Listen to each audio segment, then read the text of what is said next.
Hi everybody, and welcome back to my video, whether you are watching on YouTube or Rumble, whichever one you happen to be watching this on. So in this video, I'm going to give a review of Dragon Ball Daima, episode 20, Maximum, which is supposed to be the final episode of Dragon Ball Daima.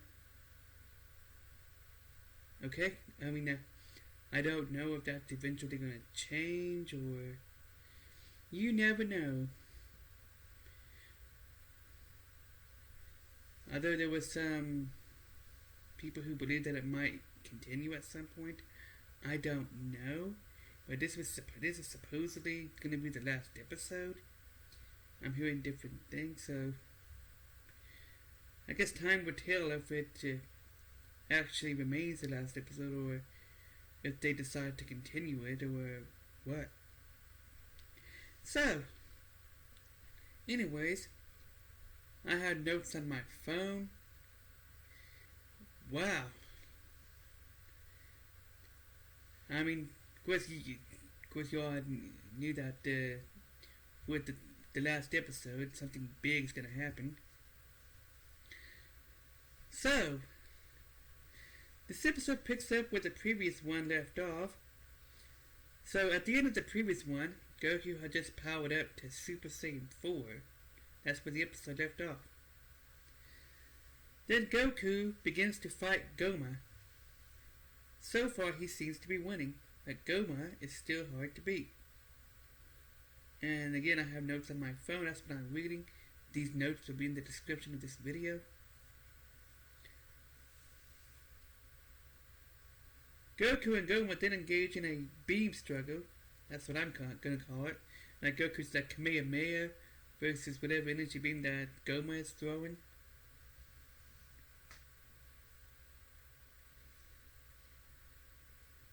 Yes, so I made a note about that being an indication that the battle is almost over.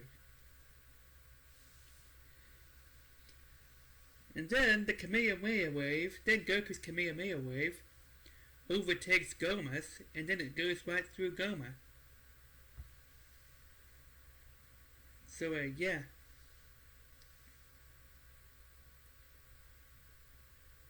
Then Piccolo attempts to remove the third eye by using those three blows to the back of Gomah's head. But he only succeeds at getting 2 blows in before Gomah catches on and stops Piccolo from doing it third time. So Piccolo only landed 2. Then Arinsu decides to check the book to see if there's another way to remove the third eye. Well, at least that's what she was wanting to do. Then Gomah, now because by the power of that third eye, he heals himself. Pretty much because of that power. So I guess that third eye makes him sort of like immortal or something, like invincible, like he's very powerful.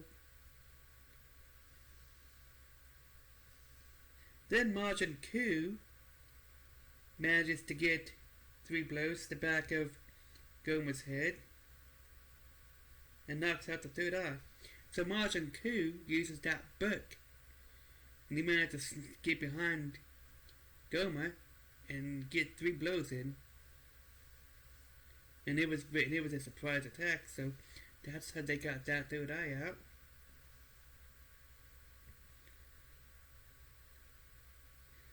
Then Glorio steps on it and destroys it. Gomah has officially been defeated because once the third eye is removed, Gomah reverts back to his normal size, his normal self.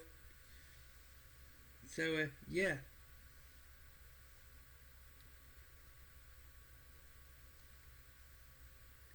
Then Gomah and Degasu are imprisoned in a bottle by the witch who created Majin Buu. That same witch we saw in previous episodes. The same one who also created Majin Ku and Majin Buu. So I guess this witch, it was revealed, is the actual creator of Majin Buu, and she then, for some reason, let Bibbidi take credit for that. I'm not sure if Supreme Kai knows that, but Arinsu knew it. So, yeah. Although apparently the Z Fighters never find that part out. Apparently. So Piccolo suggests that their imprisonment lasts for 100 years. Supreme Kai then offers Arinsu to become the next Demon King, but she turns it down. Now it is revealed in previous episodes that Kais are basically genderless. So yeah, that's how how female characters could technically be a king. So yeah. So it was revealed in the previous episode that Kais are genderless. Then Neva, am I saying his name? If I'm saying his name right, I'm not even sure if I spelled it right. That old Namekian, that very early Namekian,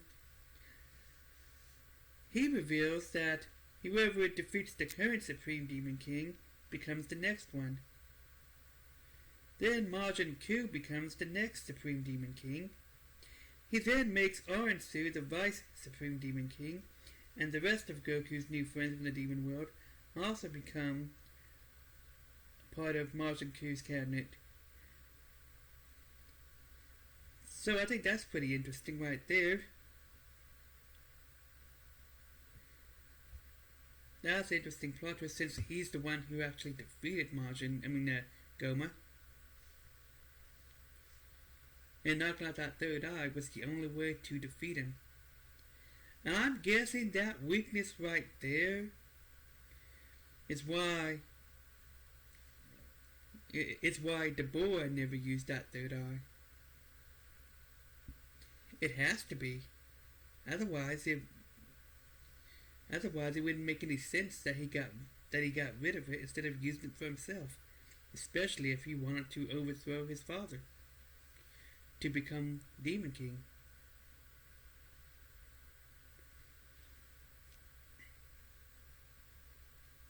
Okay, where was I? Ah, yes. Later, Goku's group decides to head back home. But Goku wants to make a pit stop at that same store where he got those bugs. You know, those revive bugs, those in previous episodes. Probably, I think around episode 9 or 10 or so. That I believe it was it was shortly after they met. Let's see, where was this bug at? Oh, I think that store might have been the one that was close to the first Demon World Tamagami. Yeah, because I believe Panzy was already with them when they went into that store and they got that bug.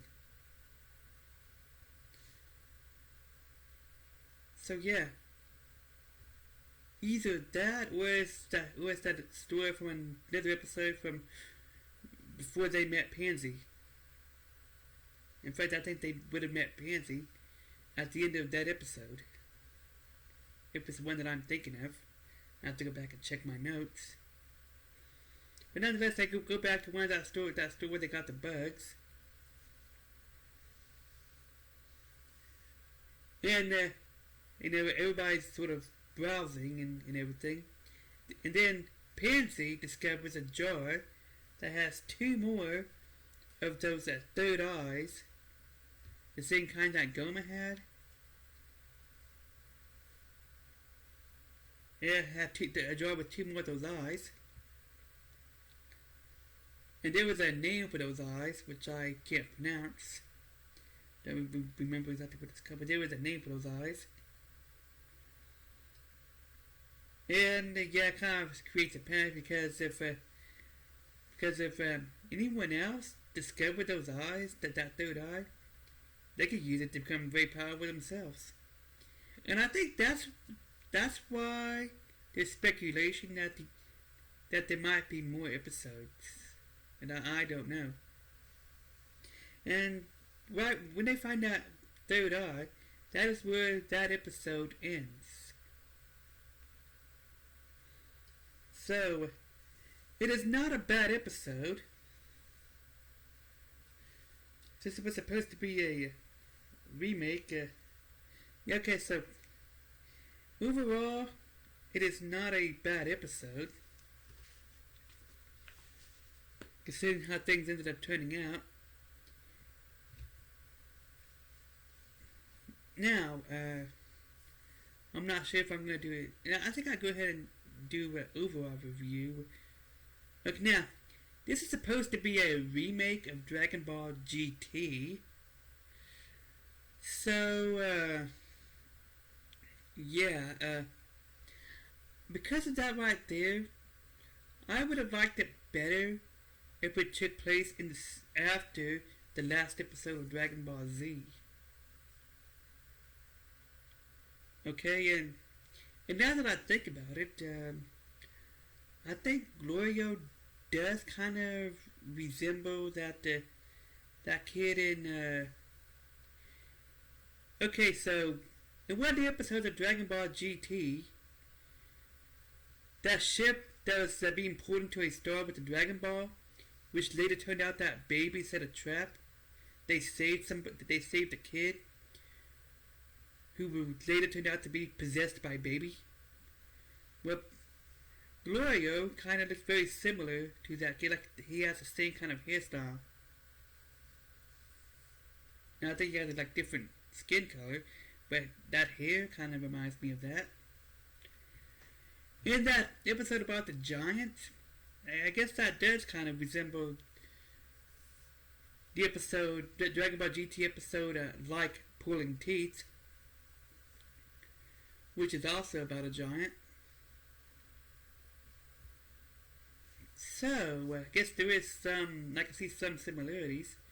And I'm assuming that Panzy, I think they got that from Pan, which I think they decided to sort of change things up a bit and add some originality. So, yeah. And I kind of wonder what the Tamagomis were supposed to represent. In that, from GT, like, similar. Now, the Super Saiyan 4 is different than, Daima's Super Saiyan 4 is different than GT's Super Saiyan 4, in the sense that, the outfits are similar, but there are a couple of differences. Like GT's Super Saiyan 4, Goku's hair was black. Daima's Super Saiyan 4, Goku's hair is red. So yeah, and there's also differences in how they transform. GT Super Saiyan 4 required Goku to use blood waves, the same type of energy that's used to cause him to transform into the big ape. Apparently, Daima's Super Saiyan 4 did not require that.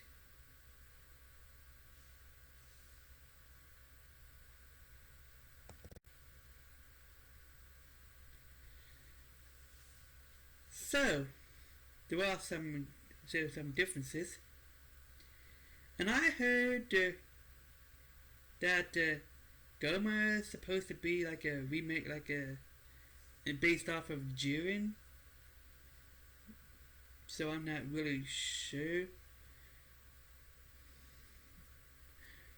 Although when it comes to GT, I see some similarities, especially when it comes to like the character names like Panzy and the Giant episode and Super Saiyan 4.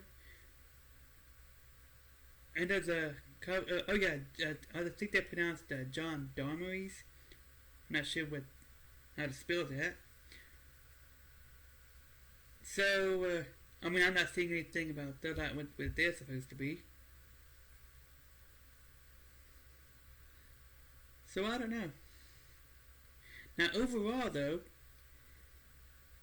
it is, I can't see this connecting with Dragon Ball Super, because in Dragon Ball Super, the Supreme Kai and Kibito were still merged together, and they used Namek's Dragon Ball to separate back to their original forms. In Dragon Ball Daima, it is revealed on the first episode, I believe, that they went inside Buu so that their fusion would wear off. Okay, so I am not sure if this is a detail that Akira Toriyama had forgotten, or if he started writing Daima before the Goku Black arc, at least before it was revealed in the Goku Black arc that for mortals, those earrings only last about an hour.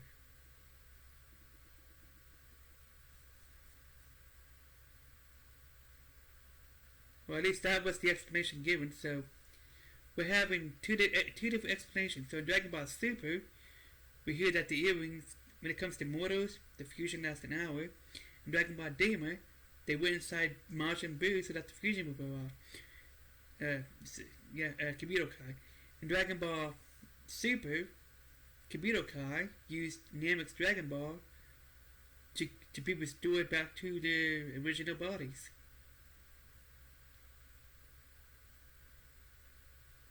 So many differences. I don't know how you can reconcile that with Dragon Ball Super. And yet it's supposedly supposed to. It's supposed to be able to reconcile with something. But I don't believe that it can. I don't believe you can reconcile that together. It contradicts each other. So many contradictions. And again, I would have liked it better if it took place after Dragon Ball Z. If it was more of a sequel. If it did not take place within the 7-year time skip. No, it's a 10-year time skip between He's Always Late and Granddaughter Pan. So, the show overall, it's okay. And I approach it like I approached GT. You're gonna have to. It doesn't quite. There's a lot of plot holes in it, although not as many as Super. And you're gonna have to approach it from with it taking place in a alternate reality or a timeline or something than what Super does. Just like we do with GT, because that's the only way that they can exist together. So, that is the only way.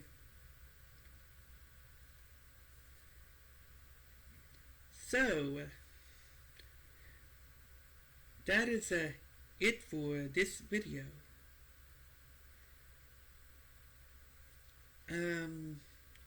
I guess this would be my last Dragon Ball. Oh, I'm not. At least now I'm going to cut back on Dragon Ball content for a while. So, yeah. I'm still going to post some like every once in a while.